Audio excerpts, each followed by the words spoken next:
Nous allons poursuivre avec Fanny Ray, deuxième démonstration de cette 10e édition de Toc et Porcelaine. Fanny Ray qui a eu la gentillesse de venir de Saint-Rémy de Provence, où vous êtes la chef et propriétaire de l'auberge Saint-Rémy, aussi bien nommée soit-elle. Et vous êtes à la tête de cette maison avec... alors je dis souvent votre mari, mais vous n'êtes pas marié en fait. Non, on n'est pas mariés. Voilà. Donc, Ouais, comment est-ce qu'on dit ça? Votre mari, votre compagnon, Mon compagnon, oui. Voilà, votre compagnon Jonathan, vous voyez, donc vous êtes tous les deux à la tête de l'auberge Saint-Rémy depuis 11 ans. C'est ça. Vous avez fêté le 10e anniversaire l'année dernière. Voilà, vous avez... Est-ce que vous connaissiez Limoges, Fanny? Alors, c'est la première fois que je découvre Limoges et je suis très heureuse d'être ici. Et j'ai déjà un joli programme. Je veux visiter plein de choses. Je ne vais pas m'ennuyer. Bon, en tout cas, merci d'avoir répondu à notre sollicitation. Vous allez cuisiner pour nous ce soir une aubergine, 3 citrons, condimentée au jambon de pigeon fumé au foin. Tout à fait. C'est une recette extraite de votre carte? C'est une création? Alors, c'est une création qui a été faite essentiellement pour vous. Alors, l'aubergine m'amuse beaucoup, hein, c'est un de mes légumes préférés. Et je demande une taille particulière à mon paysan. Je lui demande des aubergines de la taille d'un pouce pour qu'elles se puissent se déguster facilement. Ce qui permet d'avoir un grain, un pépin à l'intérieur, ultra fin, donc très plaisant en bouche. On va l'associer avec le jambon de pigeon. Donc, c'est un pigeon de Sarian, un petit village voisin. Donc, j'ai préparé une saumure sèche que j'ai laissée une petite heure avec des plantes aromatiques de Provence.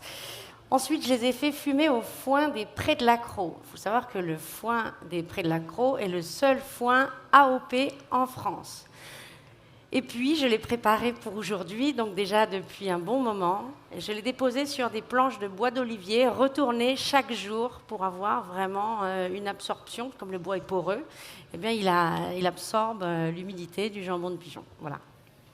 C'est beaucoup de travail. Ça vous met combien de temps à préparer ce jambon de pigeon? Il faut 3 mois. 3 mois? Ouais. Ouais. 3 mois, le temps qu'il soit parfait. Je vous laisse commencer. Alors là, je vais retirer mes petites aubergines que j'ai fait confire dans un petit bouillon de volaille. Quand on dit confire, ça veut dire combien de temps? Quelle méthode? Au four Alors, moi, je vais les légères colorations. D'abord. Après, je vais les... non, pardon. Elles sont confites. Une fois qu'elles sont confites au four, environ 1 heure, pour qu'elles s'imprègnent, puisqu'il faut savoir qu'une aubergine épluchée, c'est une vraie éponge. Oui. Donc, une fois qu'elles sont cuites, confites dans ce bouillon, là, à ce moment-là, je vais les rôtir et je vais les aplatir, pour pouvoir, pour pouvoir les tartiner d'un petit caviar d'aubergine. Alors, j'aime beaucoup la combinaison de différents citrons.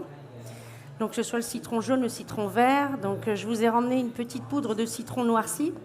Ce sont des citrons jaunes que je vais piquer, que je vais laisser cuire très longtemps, 4, 5, 6 heures dans un four à 180 degrés.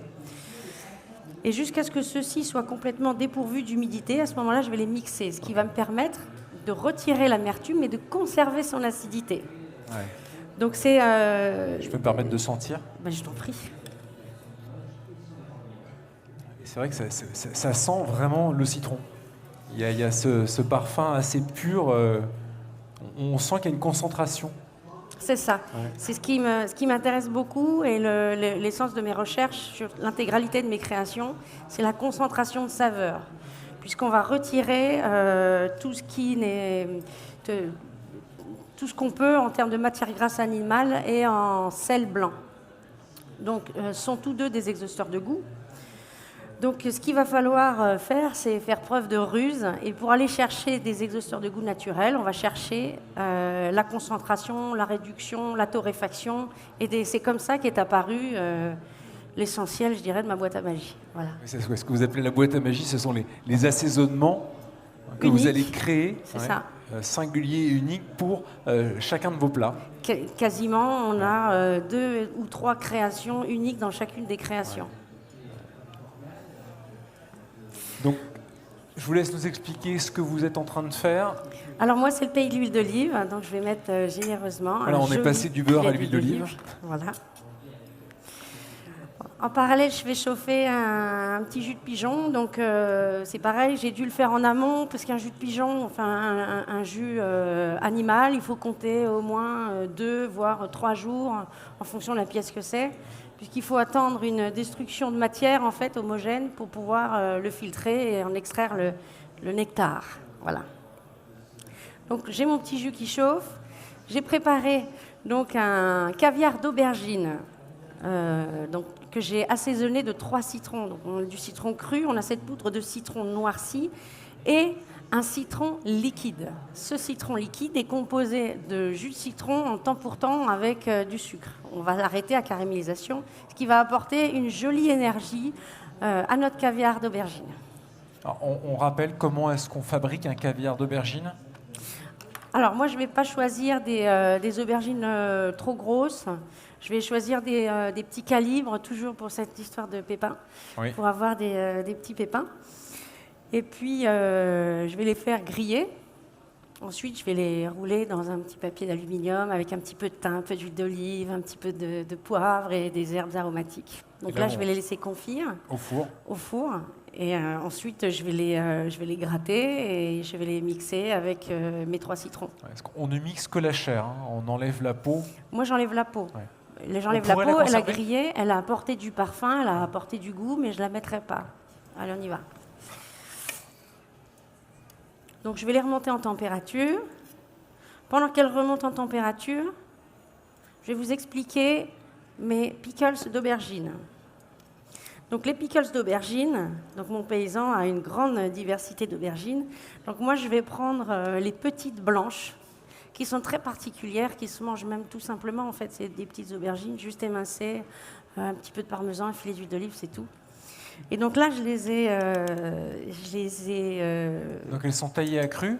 Elles sont taillées à cru et elles sont mises dans un appareil pickles. C'est vinaigre, un petit peu de baie, un petit peu de plantes sauvages. Et une fois que je verse mon vinaigre chaud sur mes aubergines à cru, oui, et puis après, je laisse tranquille. Elles sont taillées tellement fines qu'elles cuisent avec l'acidité du vinaigre.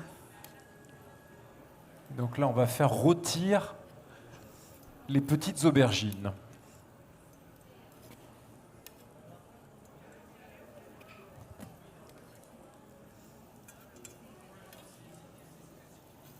Je reviens sur ces aubergines.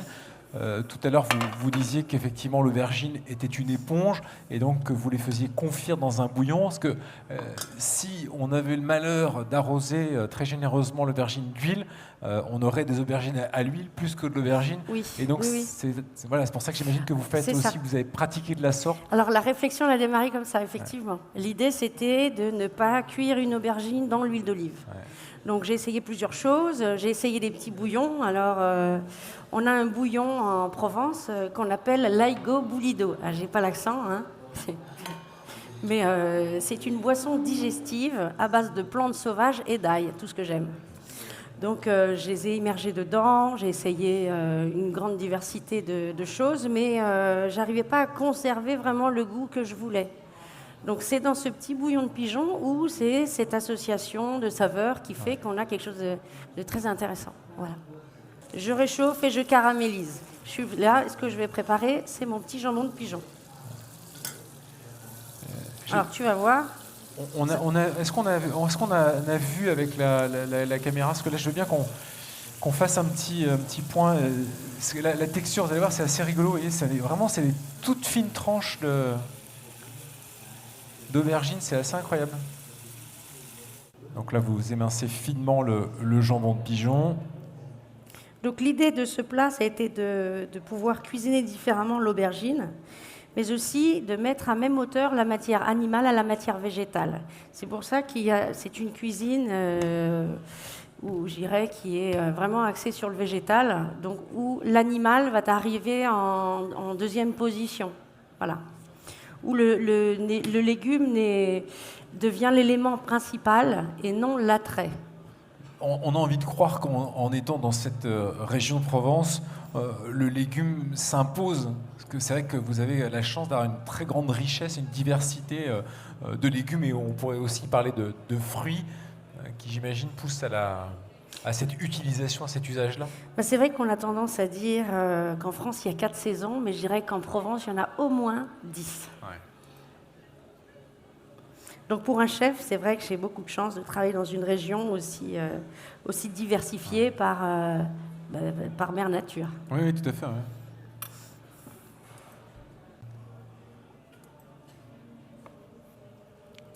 Alors, Là, c'est taillé.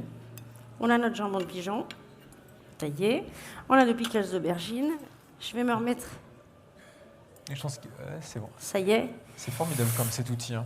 Elle garde en mémoire ce qu'on lui a demandé et il suffit de remettre la poêle c'est sur à la même température. Ouais, c'est génial. Voilà, parfait. On est bien moelleux, légère caramélisation. Vous voyez comme c'est beau là. Ouais, c'est très très beau. Alors, pendant que vous continuez, je crois que nous avons un représentant de la maison, Guy de Graine. Je vous laisse nous rejoindre, cher monsieur, pour nous parler des très jolies assiettes que vous avez sélectionnées pour cette démonstration. Je crois que vous êtes appelé pour les assiettes. Elles sont canons. Hein. Elles sont très très belles, ouais, vraiment. j'aime C'est beaucoup. je Très la montre élégant. comme ça. Ouais. Ah, et vous avez la grande version. Bonjour monsieur. Je vais vous tendre le micro pour qu'on puisse vous entendre. Parce que je crois que vous avez communiqué avant que Fanny ne vienne pour sélectionner au mieux la... Exactement, donc c'est mon confrère en effet qui est responsable de la région Provence-Côte d'Azur entre autres, qui a donc demandé si Fanny était intéressée à faire cette association ce soir avec la Maison de Graine pour donc présenter sa passion dans nos assiettes. Vous nous parlez de cette collection Donc c'est d'une dernière collection qui vient de sortir il y a quelques mois. Elle s'appelle donc Super Nature. Donc c'est une assiette très simple en vérité, d'une forme coupe, qui a donc un relief. Elle s'appelle Super Nature, justement parce qu'on a travaillé sur un relief comme de l'écorce de bois. Donc il vient se faire juste sur un côté de l'assiette. Et ensuite on va lui travailler avec un filet, un pinceau, un filet or, ce qui va permettre de faire ce relief juste et de garder la partie droite ou gauche, comme on veut, pour pouvoir s'exprimer et que le chef puisse faire vraiment une belle présentation. Vous avez des collaborations avec des chefs parfois pour créer du sur-mesure? C'est ce que la marque Guy de Graine fait? On essaye. La seule chose, c'est qu'on fait beaucoup de personnalisation, en effet. On peut faire en effet des filets de couleurs, on peut représenter des logos sur l'assiette que l'on veut, avec un minimum de 300 pièces. Donc, que l'on fait sur Limoges. Donc on a à l'heure actuelle une centaine de personnes qui travaillent sur Limoges quand même, avec donc depuis 86 et depuis 1948, la maison de Graine existe. Merci beaucoup. Et tout à l'heure, vos assiettes vont rentrer en scène au moment du dressage. Vous nous dites, Fanny, ce que vous avez fait pendant que nous discutions. Vous avez rajouté quelque chose sur ces petites aubergines? Alors, tout à fait. J'ai rajouté mon petit caviar d'aubergine. Okay. Je les ai râpés de citron vert. Et là, maintenant, je vais procéder à mon montage. Jambon de pigeon et pickles d'aubergine. Et les pickles d'aubergine. Voilà, c'est ça. C'est un travail de patience, la cuisine. Comment? C'est un travail de patience, la cuisine. Parce qu'il y a la préparation, et puis en fait, là, ensuite, il y a le moment du dressage qui... Oui, c'est ça, et c'est toutes ces étapes qui sont intéressantes, puisque là, quelque part, on arrive, on touche au but. Ouais. De toutes ces créations, de toute cette réflexion, même du travail du paysan, on arrive au bout de la chaîne, et je trouve que c'est ça qui est beau, en fait. Le plus beau, c'est vrai, c'est quand tu pousses l'assiette comme ça, et tu dis, allez, c'est parti. C'est pour le client, tu vois. Donc là, ça y est, tu as donné tout ce que tu as pu. C'est un bonheur quotidien, on ne se lasse jamais de ça, j'imagine. Non, je ne me lasse pas. Moi, je dis toujours que c'est le plus beau métier du monde. Bah, c'est vrai que les gens viennent en plus chez vous avec le sourire et généralement ils repartent avec un sourire qui est encore plus grand parce qu'ils ont vécu un moment un peu hors du temps. C'est ça, je pense qu'aujourd'hui on ne se déplace plus au restaurant juste pour se restaurer, mais pour vivre quelque chose, pour rencontrer un univers, pour rencontrer un chef, une équipe. Je pense que c'est un tout aujourd'hui, une jolie vaisselle. C'est un ensemble, hein. Tout est important. Vous avez mis longtemps à trouver votre univers, à trouver cette expression de cuisine que vous avez aujourd'hui. Même Alors, si je sais qu'elle évolue, mais il y a ouais. quand même un style aujourd'hui. Quand on vient manger chez vous, on reconnaît, je dirais, une patte. Alors je dirais qu'il y a eu plusieurs déclenchements. Il y a le territoire. Ensuite, je suis devenue maman. Et là, j'ai pris conscience du nourrir l'autre. Ouais. Je ne voulais plus faire à manger. Et donc là, il y a eu un gros travail de réflexion, notamment sur le végétal, qui est au cœur de toutes mes créations. Et pour pouvoir supprimer le sel blanc, il a fallu aller faire preuve de ruse, encore une fois. Oui. Donc on a été chercher l'iode. Et aujourd'hui, la colonne vertébrale de toutes nos créations, et ce jusqu'au dessert, c'est l'iode. Donc un gros travail sur les algues. On va récupérer les oligo-éléments. On va humidifier, compresser pour faire des petits rochers d'assaisonnement. On va récupérer le sel marin, on va récupérer les algues et on va assaisonner comme ça avec des coquillages, des crustacés. Donc ça, je dirais que c'est le deuxième virage. Voilà. De pigeons fumés au foin. Voilà. Là, je les ai bien gardés au chaud. Alors, on va les dresser. Alors, je vous passe les assiettes. Hop. Celui-ci, je vais le repousser.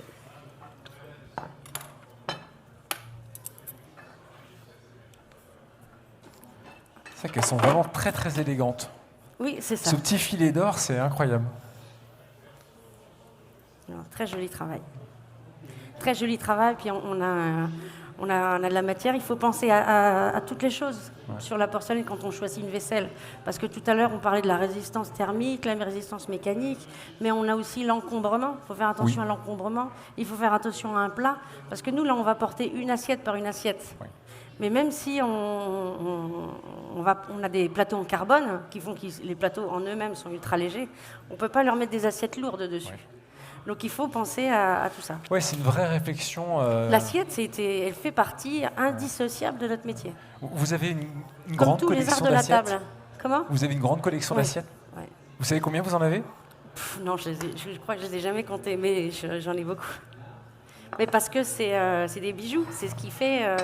Ça marche comme une bibliothèque, c'est-à-dire que parfois vous les rangez, vous les oubliez, et puis vous les ressortez. Oui. Oui. Ouais. Si, parce que Vous vous dites, on pense tiens, à ce ce moment-là plat-là, à une création, et ça y est, c'est ça. C'est ça. Ou même en passant devant une assiette, on s'est dit, ah mais ça y est, je vais changer mon plat. Alors, Moment du dressage. Donc ça, c'est la partie que vous aimez, le moment où ça prend forme. exactement.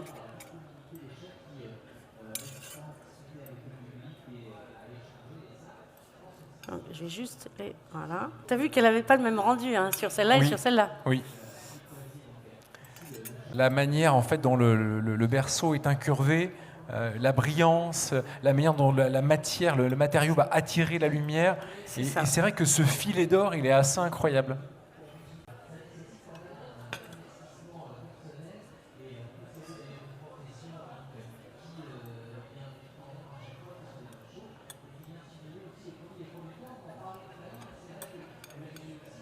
Et là, j'imagine que vous terminerez l'assiette avec un filet de jus de pigeon.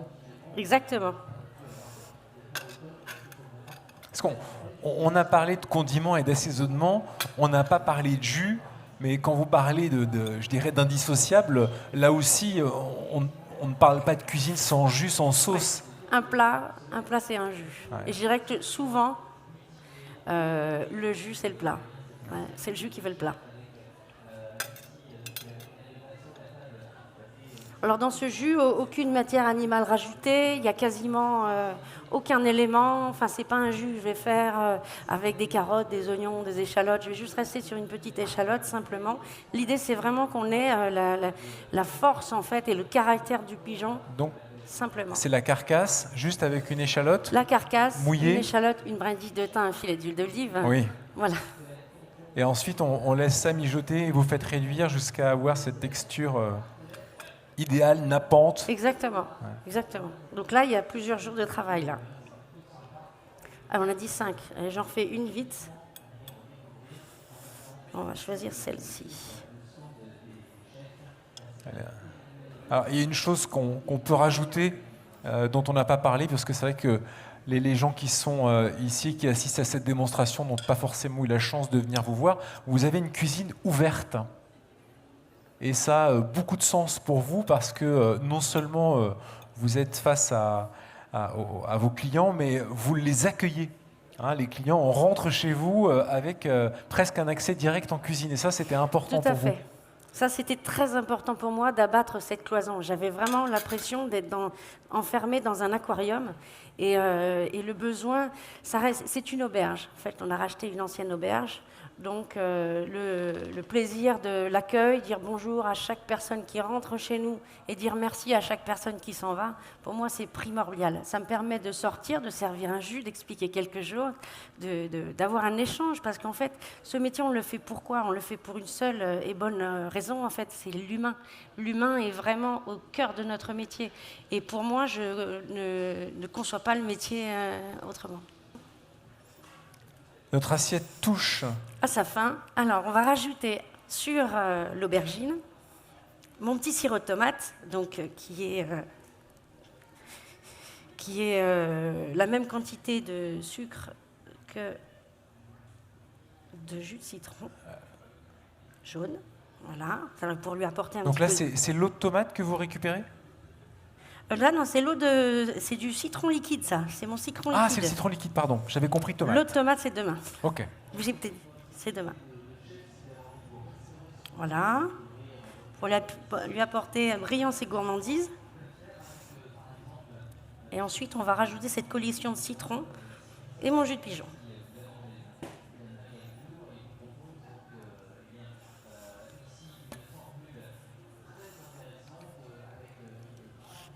Là, on vient donner un rappel avec un peu de zeste frais.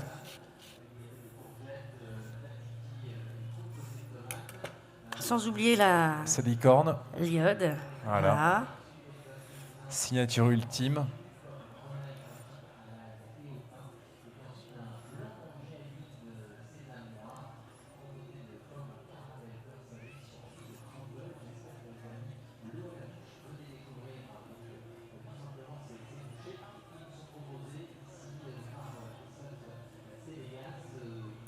Vous comptez parfois le nombre de gestes qu'il vous faut pour dresser une assiette, parce que je pense que vous en prenez la mesure. C'est vraiment une somme de détails qui s'ajoutent les uns aux autres, de textures, de parfums, d'arômes. C'est cette combinaison de matières qui font une création. Ouais. Et qui racontent une histoire. L'histoire d'un territoire, une philosophie.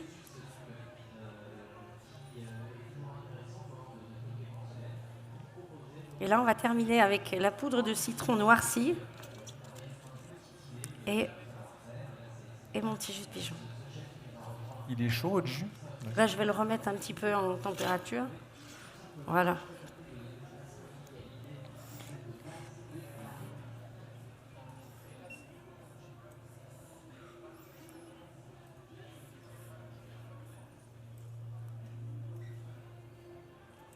Je le mets sur 4. Un petit peu de poudre noire. Donc on rappelle que c'est du citron que vous avez longuement fait dessécher, je peux dire dessécher au four. C'est ça. De manière à ne plus avoir d'humidité pour le réduire en poudre fine.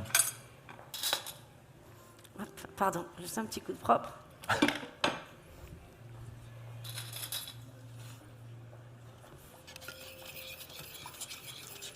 C'est très très beau.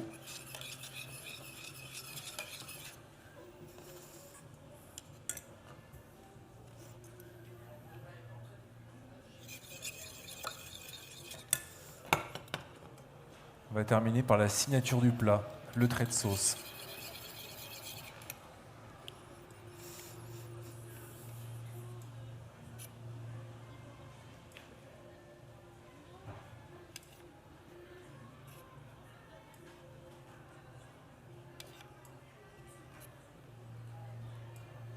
Et un silence quasi religieux. En attendant que l'assiette se termine, avec cette envie inévitable d'aller couper cette aubergine pour pouvoir la goûter. On applaudit très chaleureusement Fanny Ray, chef et propriétaire de l'auberge Saint-Rémy à Saint-Rémy-de-Provence. Si vous avez la chance de descendre dans le sud de la France, je vous invite à rendre visite à Fanny et à Jonathan Wade. Ils ont une belle maison. Fanny, merci infiniment. Merci à Je suis vous. ravi d'avoir partagé ce moment avec vous. Merci beaucoup Fanny Ray. Merci à vous d'avoir assisté à cette démonstration. Je vous souhaite une excellente soirée. D'ici là, prenez du plaisir et rendez visite à la fois aux porcelainiers et aux chefs Limogeaux qui sont installés sur cette belle place de la République pour cette 10e édition de Toc et Porcelaine.